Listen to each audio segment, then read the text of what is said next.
Você tem interesse em seguir uma carreira na programação, mas ainda tem dúvidas sobre o que faz uma pessoa que trabalha nessa área? Então vem comigo, porque nesse vídeo eu vou te contar de uma forma bem objetiva o que faz uma programadora e um programador.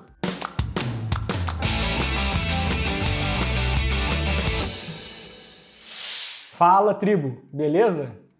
Eu sou o JD, eu sou CTO e um dos fundadores aqui da Tribe. Nesse vídeo, eu vou te contar o que uma pessoa programadora faz no seu dia a dia de trabalho e por que os profissionais dessa área estão cada vez mais demandados. Além disso, eu também trouxe algumas curiosidades sobre a carreira da programação que muitas pessoas têm dúvidas. Por exemplo, qual que é a média salarial e qual que é o domínio do inglês necessário dentro dessa profissão. Por isso, fica comigo até o final para ficar por dentro de tudo. Antes disso, já se inscreve aqui no canal. Ativa o sininho para receber a notificação dos nossos novos conteúdos. Toda semana a gente tem vídeos e lives inéditas sobre carreira, tecnologia e programação. Para começar, vamos falar sobre o que faz de fato uma pessoa programadora. Quando a gente faz essa pergunta, muita gente associa a profissão a passar o dia inteiro naquela tela preta escrevendo códigos, numa cena parecida com a Matrix. Sim, isso faz parte do dia a dia de quem trabalha com programação. Mas isso não significa que esse profissional faça somente isso. O dia a dia de uma pessoa programadora vai muito além disso. Tenha em mente que os sistemas e programas desenvolvidos por esse tipo de profissional são sempre criados para solucionar um problema ou uma necessidade específica. E o trabalho dessa pessoa, no final das contas, é resolver o problema utilizando tecnologia. Essa solução pode ser um site, um aplicativo e até um programa desktop. O importante é solucionar o problema inicial que foi proposto. Para tornar essa explicação mais fácil, eu separei 3 pontos principais que fazem parte da rotina de uma pessoa programadora. Vamos lá! A primeira etapa é analisar e estudar o problema que você vai resolver. Essa etapa é muito importante, porque é nela que você vai ganhar contexto do que você vai criar e de que forma que isso pode ser construído. Beleza, mas como que eu faço isso, JD? Primeiro, você vai precisar pesquisar informações e dados relevantes sobre o problema que você vai resolver. Não menospreze essa etapa. É ela que vai guiar as próximas 2 etapas e por isso que ela é tão importante. É nessa etapa que você vai entender e planejar de que forma que a sua solução vai resolver o problema proposto pelo seu cliente ou usuário. Aqui cabe muita pesquisa. Vale você buscar por posts ou vídeos de pessoas que já tentaram ou já resolveram problemas parecidos. Entender se existem conceitos já pré-estabelecidos no domínio do problema que você vai resolver. Isso tudo te ajuda a entender melhor sobre o problema. Por exemplo, se você está criando um e-commerce, as entidades são muito conhecidas. Você vai ter um cliente, um produto, um pedido. A forma como que essas entidades se relacionam também já é bastante conhecida. Isso significa que vários dos desafios que você vai enfrentar, eles já foram resolvidos. Outras vezes, você vai estar criando algo totalmente novo.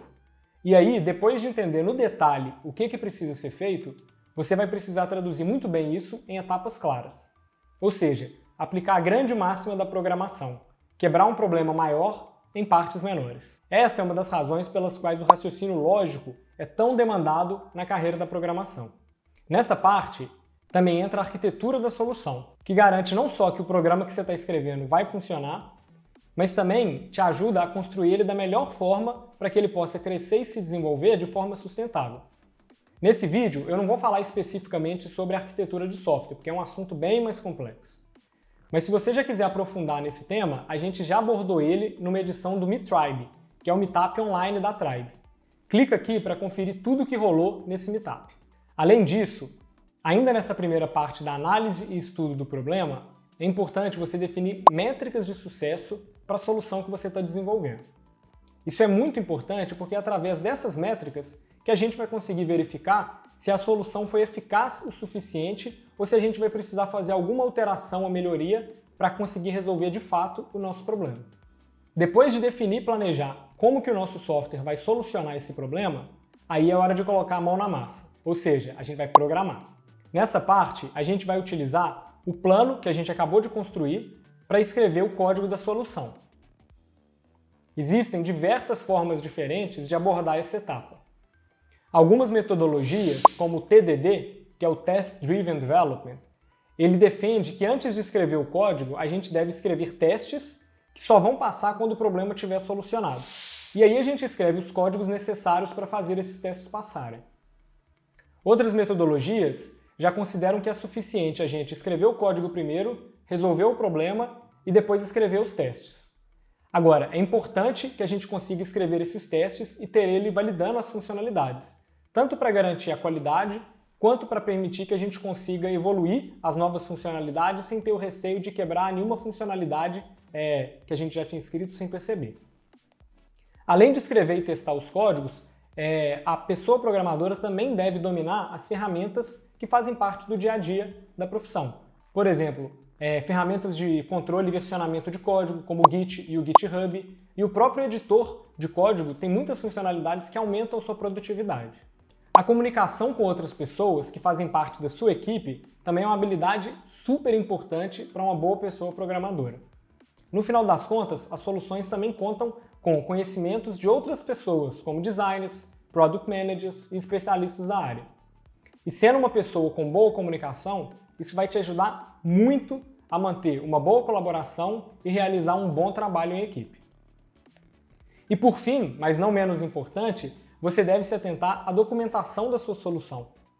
Muitas pessoas negligenciam essa função de uma pessoa programadora, mas é através da documentação que a gente orienta usuários como, por exemplo, utilizar a solução desenvolvida, como um guia de instalação, ou ainda como que a gente ajuda as outras pessoas programadoras a entender como que o software foi construído, como que ele funciona, facilitando o trabalho e a evolução dessa base de código existente com qualidade. Por fim, a gente tem a parte da validação. É a parte onde o programa desenvolvido vai ser testado no ambiente real. O objetivo aqui é a gente identificar possíveis bugs e erros que precisam ser corrigidos antes de um lançamento oficial.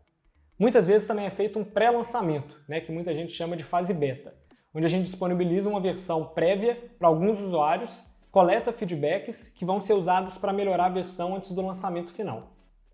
É importante lembrar que esse é um processo cíclico, constante. Ou seja, ele não termina quando a fase de testes é encerrada, porque os programas estão em evoluções constantes. O tempo todo a gente está coletando feedbacks, vendo o que precisa ser melhorado e implementando soluções cada vez mais eficazes para melhorar a vida das pessoas através da tecnologia. Legal, JD, mas então, para quais setores que eu consigo escrever softwares ou programas? Eu me arrisco a dizer que todos. Sendo um programador ou programadora, você vai poder criar soluções para problemas na área da saúde, da educação, do setor automobilístico, agricultura, por que não a moda? A verdade é que é possível se aplicar programação nos mais variados setores da indústria. E é exatamente por conta dessa diversidade de aplicação que a carreira de programação é considerada uma das profissões do futuro. As mais diversas empresas do mercado estão passando por um processo de transformação digital. E essa profissão está sendo muito demandada.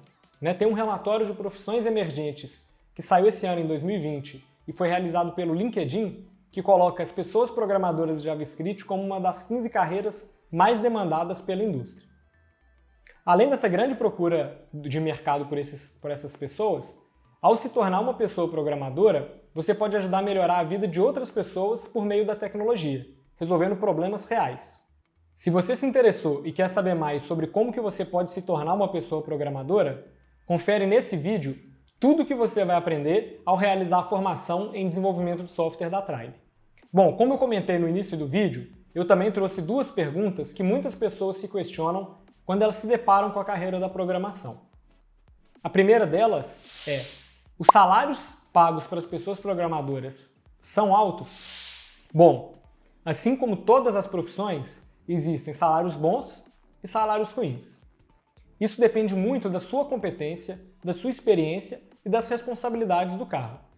No geral, a regra funciona da mesma maneira que para outras profissões, ou seja, quanto mais competente você for, mais valor você vai gerar para a empresa e por isso maior vai ser sua remuneração. Eu digo isso porque muitas pessoas entram no mundo da programação de olho nos altos salários que a profissão é conhecida por ter. Mas não pensa que esse é um caminho fácil para conseguir sucesso profissional. Seguir uma carreira na programação exige muita dedicação, comprometimento e, acima de tudo, você precisa gostar do que você vai fazer. No final das contas, você vai ter mais chance de aperfeiçoar e se especializar em algo que você já tenha familiaridade e prazer em trabalhar do que qualquer outra coisa. Então, tendo isso em mente e desconsiderando linguagens de especialização, Profissionais programadores em São Paulo, no nível pleno, ganham em média R$ 4.800, isso segundo o portal Glassdoor, numa pesquisa de agosto de 2020. É um salário e tanto, né? Mas como eu te disse, isso não é um salário de início de carreira. Essa é uma remuneração de uma pessoa que já está se consolidando e tomando os rumos profissionais dentro da carreira da programação. Além disso, é uma média da cidade de São Paulo, que é uma das capitais com maior custo de vida no país, o que eleva ainda mais esse número. A segunda pergunta que muitas pessoas também fazem é: eu preciso saber inglês para aprender a programar? Olha, você não precisa ser fluente em inglês para aprender a programar. Mas se você já dominar esse idioma, com certeza você vai sair na frente nessa carreira. Eu falo isso porque o inglês é o idioma base para a sintaxe das principais linguagens de programação e para a maioria das referências e documentações. Ou seja, o conhecimento do inglês é sim muito importante para a atuação nessa área. Além disso, sendo uma pessoa programadora, o inglês vai fazer parte do seu dia a dia, porque os códigos que você vai escrever normalmente são em inglês e os comandos das principais linguagens de programação também. Mas calma, você vai se acostumando com isso aos poucos. Não enxergue essa necessidade do inglês como uma limitação para estudar programação. Essa pode ser mais uma oportunidade para você melhorar seu inglês se você ainda não domina o idioma. Então é isso, tribo.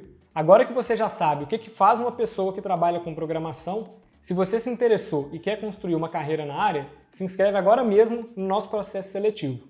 O link está disponível aqui na descrição do vídeo e no nosso site, bitribe.com. Se você curtiu essa explicação, deixa seu joinha aqui no vídeo para que ele chegue para outras pessoas que têm dúvidas sobre o que faz uma boa pessoa programadora. Comenta aqui embaixo o que você achou do vídeo e se você ficou com alguma dúvida também. Ah, e não se esquece de se inscrever aqui no nosso canal para ter acesso a mais vídeos como esse.